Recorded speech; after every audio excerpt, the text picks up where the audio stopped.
Басыңыз ауырып жатыр ма? Тұмау болып, үйден ешқайда шыға алмай жатырсыз ба? Ештеңеге зауқыңыз жоқ, тамақ ішкіңіз келмейді, ешқайда барғыңыз келмейді, көңіл күйіңіз жоқ, тамағыңыз ауырып жатыр ма? Күрік жөтеліп, қалай емдейтінін біле алмай жатсыз ба?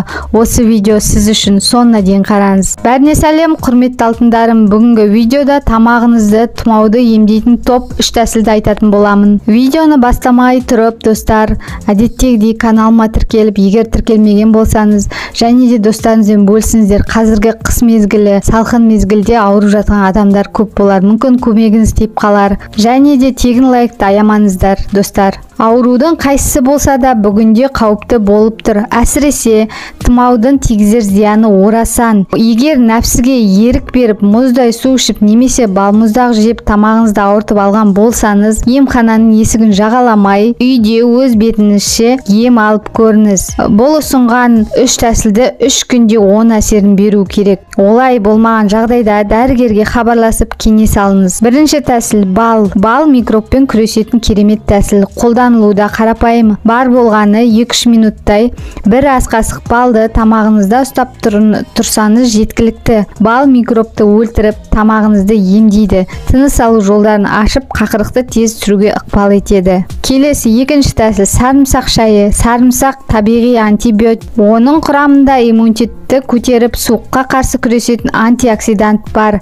Ем үшін сарымсақты ұзыншалап кесіп ыдысқа саласыз. Үстіне қайнаған су құйып, мұқият араластырасыз. Сонан соң суды сүзіп алып, сарымсақ тіліктерін тастайсыз. Ал суын қайнатып, шай демдеп ішуге болады. Татымы ұнамаса, өзіңізге ұнайтындай етіп бал қосып аласыз. Келесі тәсіл зімбір суы. Зімбір, имбир деп аталады.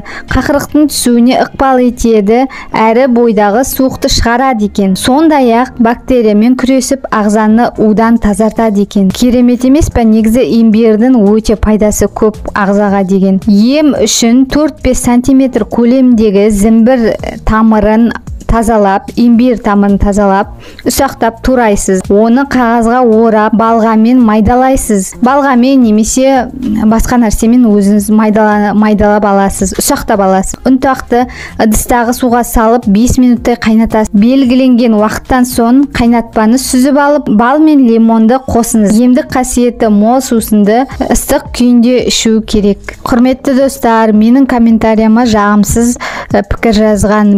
Мен бұл әдістерді сіздерге міндетті түрде қолдан, дәрігерге бармаңыз деп жатырған жоқ. Мен ұсынамын, ал қолдану ол өз еркіңіз, өз ағзаңызды тыңдаңыз. Қай әдісті болмасын, сеніп, бірінші аздан бастаңыз.